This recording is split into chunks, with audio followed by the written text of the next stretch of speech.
వరంగల్ వచ్చారు, తర్వాత ప్రెస్ మీట్కి ముందు కొంతకాలం అజ్ఞాతంలో ఉండడం, కొన్ని ఆపరేషన్లు, ఇవన్నీ న్యాచురల్గా జరిగిపోయి ఉంటాయి. ప్రెస్ మీట్ అయిన తర్వాత జనరల్గా లొంగిపోయిన తర్వాత మీకు ఇవ్వాల్సిన అవార్డులు ఏవి ఉంటాయి, ఇవి ఇచ్చుంటారు. తర్వాత కొంతమంది మాజీ నక్సలైట్లు రియల్ ఎస్టేట్ వ్యాపారులుగా రకరకాల అవతారాలు బెదిరింపులు పాల్పడ్డారు. మీరు అటువంటి కోణం ఎత్తుకోకుండా 10 మందికి ఉద్యోగాలు కల్పిస్తామంటూ ఈ బాటలోకి వచ్చారు, అది మంచిది. కానీ మిగతా మాజీ నక్సలైట్లుగా కాకుండా మధు అనే వ్యక్తి 10 మంది ఉపాధి కల్పిస్తూ కాబట్టి మంచివాడే అనుకున్న తరుణంలో నయీంతో మీకు సంబంధాలంటే ఒక వార్త రావడం, దాంతోపాటు మావోయిస్ట్ పార్టీ కూడా మీకు టార్గెట్ చేసి చేయడం అనేది, ఈ రెండు ఏమనిపించాయి? సార్, నయీంతో నా పేరు కలిసి రావడం అనేది అది దురదృష్టకరం అండి. అసలు ఇట్లా రాకూడదు. కానీ ఏంటంటే నయీం గురించి నేను ఇప్పుడు మీకు చెప్పాల్సిన అవసరం లేదు. మీకు ఆల్రెడీ ముందే అతని గురించి బాగా ఇన్ఫర్మేషన్ ఉంది, చాలామంది చెప్పుంటారు. నయీం ఏంటంటే సార్, సరెండర్ అయినటువంటి క్యాడర్ మీద తన ఆధిపత్యం ఉండాలనేది అతనికి బలమైనటువంటి కోరిక. ఎవరైనా తన మాట వినకపోతే మావోయిస్టులు ఇన్ఫార్మర్ అని ఎలాగైతే చంపుతాడో అతను అలాగా చంపేస్తాడు. అది అతని దగ్గర ఉన్న వాళ్ళు కొంతమంది అట్లా చనిపోయిన వాళ్ళు కూడా ఉన్నారు. అంటే నయీం మనుషులు మీకు అప్రోచ్ అయ్యారా? నేను ఎవరిని అప్రోచ్ అవ్వలేదు. మీరు కాదు, నయీం మనుషులు నా చుట్టే ఉన్నారు. నయీం ఏం చేస్తాడంటే, నేను సరెండర్ అయ్యి సాధారణమైన జీవితం గడపడం అంటే ఆయనకి ఇష్టం ఉండదు. అంటే నాలాంటి వాళ్ళు, నేనంటే ఇక్కడ నేను కాదు, నేను సరెండర్ అయ్యేటప్పుడే ఈ క్వశ్చను నన్ను ప్రెస్ మీట్లో అడిగారు చాలామంది. సరెండర్ అయినాక మీరు ఎక్స్టార్షన్స్ ఇవన్నీ చేయరని ఏముంది, మీరు కూడా నయీం లాగా మీరు కూడా తయారు కారని ఏముంది అని అన్నారు. నేను నాకు అవసరం లేదు, నేను ఒక టెక్నికల్ పర్సన్, నేను పని చేసుకుంటే బతకగలిగిన ఇది నాకుంది. నయీం లాగా నేను ఎవరినో ఈ ఎక్స్టార్షన్ చేసి జీవించాల్సిన అవసరం నాకు లేదు. నేను ఒకానొక పరిస్థితిలో ఏ ప్రజల కోసం అయితే నేను వెళ్ళానో ఆ మార్గం సరైనది కాదు, దానివల్ల నష్టం జరుగుతుంది అనుకొని నేను ఒక పరిస్థితిలో నేను బయటకు వచ్చాను. ఇటువంటి తప్పుడు విధానంలో నేను వెళ్ళాల్సిన పని లేదు, నిజాయితీగా పనిచేస్తే నేను బతకగలుగుతాను అని చెప్పేసి ఆ రోజు నేను ప్రెస్ మీట్లో నేను అదే చెప్పాను. ఈరోజు కూడా నేను అలాగే జీవిస్తున్నాను. ఓకే. నయీం అనే వ్యక్తి తనకు ఏంటంటే అందరూ తన చెప్పు చేతుల్లో ఉండాలి, తను పిలిస్తే రావాలి, తన మాట వినాలని, అది ఎవరైనా కావచ్చు. అప్పటి వరకు సరెండర్ అయిన ప్రతి టాప్ క్యాడర్ను తన కంట్రోల్లో అతను ఉంచుకోవడం జరిగింది అన్నట్టు. నన్ను కూడా అట్లా చాలా సందర్భాల్లో కలిసి బెదిరించాడు, ఇవన్నీ జరిగినవి. కానీ నేను ఎప్పుడు కూడా అతనికి నేను సరెండర్ అయితే అవ్వలేదు. కాకపోతే అతను అందరి దగ్గర చెప్పుకునేవాడు, టెక్కుమధు కూడా నా క్యాడరే అని చెప్పేసి అట్లా చెప్పుకొని నన్ను బ్లేమ్ చేయడం, అది చాలా. ఆయన కలిసి ఎక్కడ దందాలు స్టార్ట్? నాకు ఆయనకు ఎక్కడ కూడా నా పేరు ఎక్కడ కూడా దందాలలో, అటువంటి దందాల్లో ఉండదు, నేను వెళ్ళలేదు కూడా. ఓకే. తర్వాత ఇందాక మీకు అడిగినట్లుగా సెంట్రల్ కమిటీ పార్టీ మీ మీద కొంచెం ఆగ్రహంగా ఉంది అన్నది ఒక వార్త ఉంది, వాస్తవం అంటారు? సరే, ఇది నేను సరెండర్ అయ్యే నా 2వ రోజుకు ఒక స్టేట్మెంట్ వచ్చిందండి. స్టేట్ కమిటీ రామచందర్ గారు నా మీద స్టేట్మెంట్ ఇచ్చారు. టెక్కుమధు విలాసవంతమైన జీవితానికి అలవాటు పడి దుర్వ్యసనాలకు బానిస అయిపోయి సరెండర్ అయ్యాడని చెప్పి ఒక తప్పుడు స్టేట్మెంటు పార్టీ నుంచి రావడం జరిగింది. ఆ స్టేట్మెంట్లోనే ఏమన్నారంటే, పార్టీకి టెక్కుమధు వల్ల నష్టం జరిగింది, ఎప్పటికైనా టెక్కుమధును మేము వదిలిపెట్టము అని చెప్పేసి ఒక స్టేట్మెంట్ ఇచ్చారు. ఆశ్చర్యం ఏంటంటే, నేను సరెండర్ అయిపోయి అప్పటికి 3 days అవుతుంది. నేను పార్టీకి ఎట్లా నష్టం చేసినట్టు? నేను ఇచ్చిన ఇన్ఫర్మేషన్ వల్లనే పార్టీ నష్టపోతుందంటే నాకంటే ముందు కొన్ని వేల మంది సరెండర్ అయి ఉన్నారు. ప్రతి వాళ్ళు ఇన్ఫర్మేషన్ ఇస్తారు, ఇవ్వకుండా ఇక్కడ ఈ గవర్నమెంట్ వాళ్ళను విశ్వసించదు, ఇక్కడ ఇంటెలిజెన్స్ వాళ్ళని బిలీవ్ చేయదు వాళ్ళది. ఎందుకంటే ప్రివ్యూ వాళ్ళ లైఫ్లో ఏమేమి చేశారో అవన్నీ కూడా ఖచ్చితంగా చెప్పాల్సి ఉంటుంది ఇక్కడ. కాబట్టి మేము ఏం చేసినామో అదే అడుగుతున్నారు తప్ప ఫ్యూచర్ ఏం చేస్తామని అది కాదు కదా. పార్టీ ఒక వ్యక్తి సరెండర్ అయిందంటే అతనికి సంబంధించిన ప్రతి యాటిట్యూడ్లో పార్టీ ఇన్వాల్వ్ అవ్వదు, కొత్త పంతాను ఏర్పాటు చేసుకుంటుంది. నేను సరెండర్ అయినంత మాత్రాన నువ్వు అదే పంతాలు ఎందుకుంటావు? నువ్వు నాకు తెలిసిన పద్ధతిలో నేను ఉండవు కదా, వెంటనే మార్చుకుంటావు అవన్నీ. ఇప్పుడు మీరు పార్టీ మీకు ముద్ర వేసింది, విలాసాలకు అలవాటు పడ్డారు, మీరు ఎక్కడ విలాసాలు ఉన్నారు అసలు? అజ్ఞాతంలో కనిపిస్తున్నారు కదా, అంటే విలాసాలు అంటే దాని అర్థం ఏంటని? సార్ అదే ఆశ్చర్యం అండి నాకేందంటే, ఆ రోజు నుంచి ఈ రోజు వరకు కూడా ఒక్క రోజులో ఎట్లా నేను విలాసవంతమైన జీవితం గడిపాను. ఎందుకంటే నా కష్టం, నేను పడ్డ కష్టాన్ని నల్లమలలో పనిచేసిన ప్రతి క్యాడర్కు తెలుసు. ఎందుకంటే నేను బయటికి వెళ్ళేది వాళ్ళకి తెలియదు, అక్కడ కష్టపడి ఎంత కష్టపడి నేను అక్కడ వర్క్ చేస్తున్నానో అది వాళ్ళకి తెలియదు. కానీ అక్కడి నుంచి నేను మెటీరియల్ తెచ్చిన తర్వాత లోపల అసెంబ్లింగ్ చేయడానికి చాలా మేము కష్టపడాల్సి వచ్చేది. అదంతా కూడా నల్లమలలో పనిచేసిన ఎవ్రీ క్యాడర్కు తెలుసు, స్టేట్ కమిటీ లీడర్ కూడా తెలుసు ఆ విషయం. కానీ ఎవరైతే నన్ను క్లోజ్గా గమనిస్తున్న వ్యక్తి ఎవరైతే ఉన్నారో స్టేట్ కమిటీ మెంబరు, అతని పేరుతోని రావడం అనేది చాలా నాకు బాధ కలిగించిన విషయం. ఎందుకంటే నా జీవితంలో ఎప్పుడు కూడా నేను సుఖాన్ని ఎప్పుడు చూడలేదండి. ఎందుకంటే నేను నమ్మాను, ఆ సిద్ధాంతాన్ని నమ్మాను, ఆ సిద్ధాంతాన్ని కట్టుబడి నేను ఉన్నంత కాలం దానికి కట్టుబడి పనిచేశాను.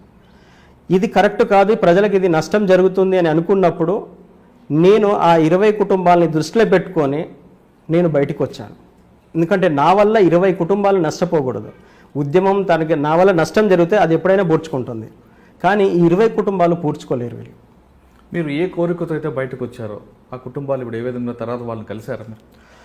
నేను కలవలేదండి. నేను వచ్చిన తర్వాత ఇక్కడ ఇంటెలిజెన్స్ వాళ్ళు, తర్వాత చెన్నైలో ఉన్నటువంటి క్యూ బ్రాంచ్ వాళ్ళు కూడా నన్ను కలవడం జరిగింది. ఎందుకు సరెండర్ అవుతున్నావు అని అన్నప్పుడు నేను ఒకటే విషయం చెప్పాను, సార్ నేను అన్నిటికీ సిద్ధపడి పార్టీలోకి వెళ్ళాను. నేను ఏదన్నా శిక్ష అనుభవించాల్సి వస్తే నేను అనుభవించడం కరెక్టు.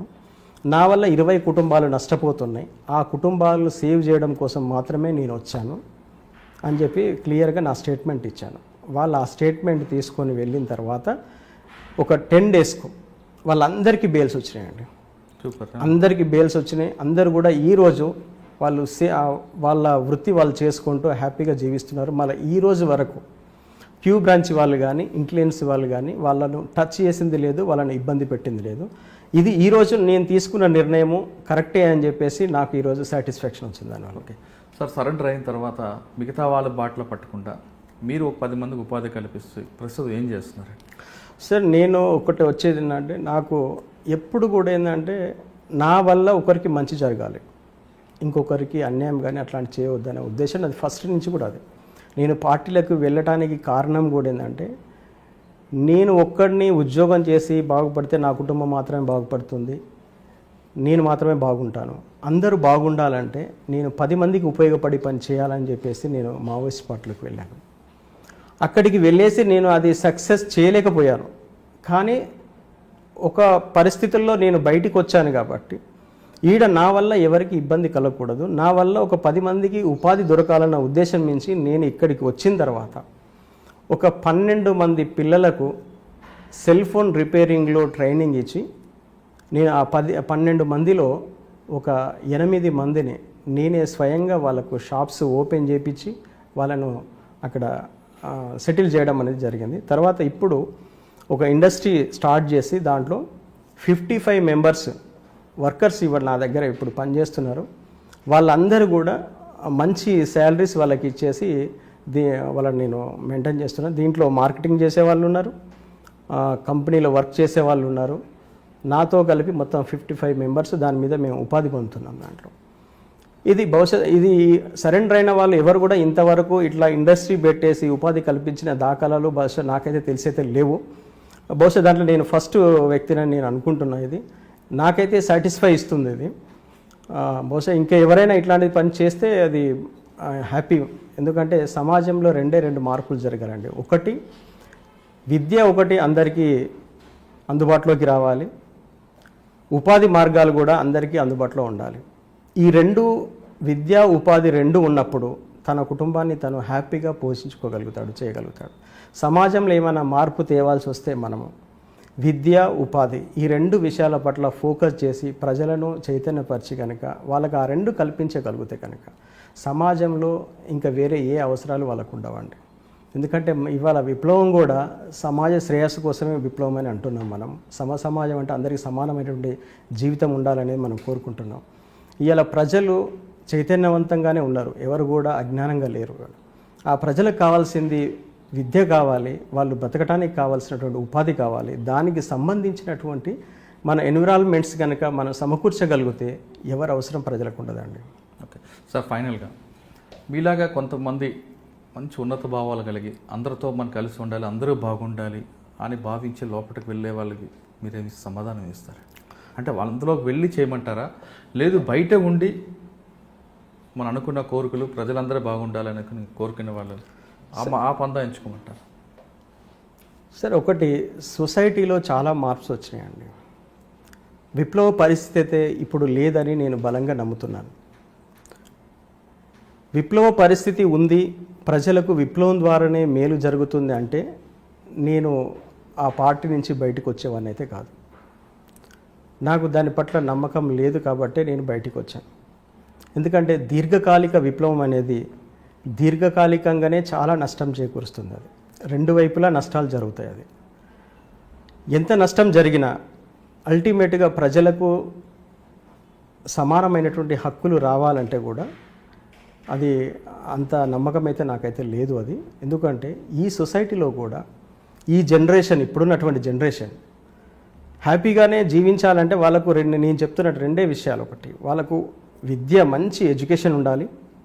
రెండు, వాళ్ళకు ఉపాధి మార్గం కూడా ఉండాలి. వాళ్ళు స్వయం ఉపాధి లేదు ఏదైనా గవర్నమెంట్ సెక్టారు, ప్రైవేట్ సెక్టర్లో ఎంప్లాయ్ వాళ్ళకు మంచి ఉపాధి మార్గం, ఈ రెండు ఉంటే వాళ్ళు హ్యాపీగా జీవించగలుగుతారు. ఆ రెండును సమకూర్చగలిగినటువంటి వ్యవస్థ కోసము ఇక్కడ ఉండి పనిచేసిన అది సాధ్యమే. కొంతమంది నిజాయితీ కలిగినటువంటి వాళ్ళు ఇవాళ ప్రభుత్వాలు నడుపుతున్నటువంటి వాళ్ళు ఉన్నారు. ఇవాళ కేజ్రీవాల్ గారు గవర్నమెంట్ ఉంది, ఆయన ఏదో విప్లవాలు చేయడం కోసం ఆయన వెళ్ళలేదు. ఆయన కేజ్రీవాల్ ఎలక్షన్స్లోకి వెళ్ళక ముందు ఆయన ఎక్కువ మందికి కూడా తెలియదు. కానీ ఒక అవినీతి మీద వాళ్ళు ఒక పెద్ద పోరాటం చేసి ఇవాళ ఒక గవర్నమెంట్ని ఎస్టాబ్లిష్ చేసి నిజాయితీగా పనిచేస్తున్నారు. అట్లా ఇప్పుడు మావోయిస్ట్ పార్టీలో ఉన్నటువంటి నాయకులు కూడా ఎవరైనా అట్లా చేస్తే నిజంగా హర్షిస్తారేమో, కానీ ఆ పంత ఎలక్షన్లకు వెళ్ళే పంత కాదు. అది ఈ రాజ్యాంగానికి పూర్తిగా భిన్నమైన పంత. ఇక్కడ కూడా వెసులుబాట్లు ఉన్నాయి. ఇక్కడ కూడా ఈ రాజ్యాంగం చాలా వెసులుబాట్లు కల్పిస్తుంది. నిజాయితీగా ఇక్కడ ఉండి పనిచేస్తే కూడా వేలాది మందికి, లక్షలాది మందికి కూడా ఉపాధి కల్పించేటువంటి అవకాశం ఉంది. ఇక్కడ ఇండస్ట్రీస్ రావాలి, ఇక్కడ మంచి ఎడ్యుకేషన్ రావాలి. ఈ రెండు విషయాలలో ప్రభుత్వాలు కానీ స్వచ్ఛంద సంస్థలు కానీ ఎఫర్ట్ పెట్టి పనిచేస్తే హింసాత్మకమైనటువంటి సాయుధ పోరాటం చేయాల్సినటువంటి అవసరం ప్రజలకు ఉండదేమనేది అనిపిస్తుంది నాకు. మీరు చూస్తున్నారు ఐ డ్రీమ్ న్యూస్ ని. Please subscribe I dreams. For more videos, subscribe I Dream. Please subscribe For more videos, I dream. I dream. for more videos. Subscribe, I dream. Please subscribe. Subscribe I dream channel. Do subscribe, I dream. I dream ఛానల్ని subscribe చేయండి. Do watch I Dream.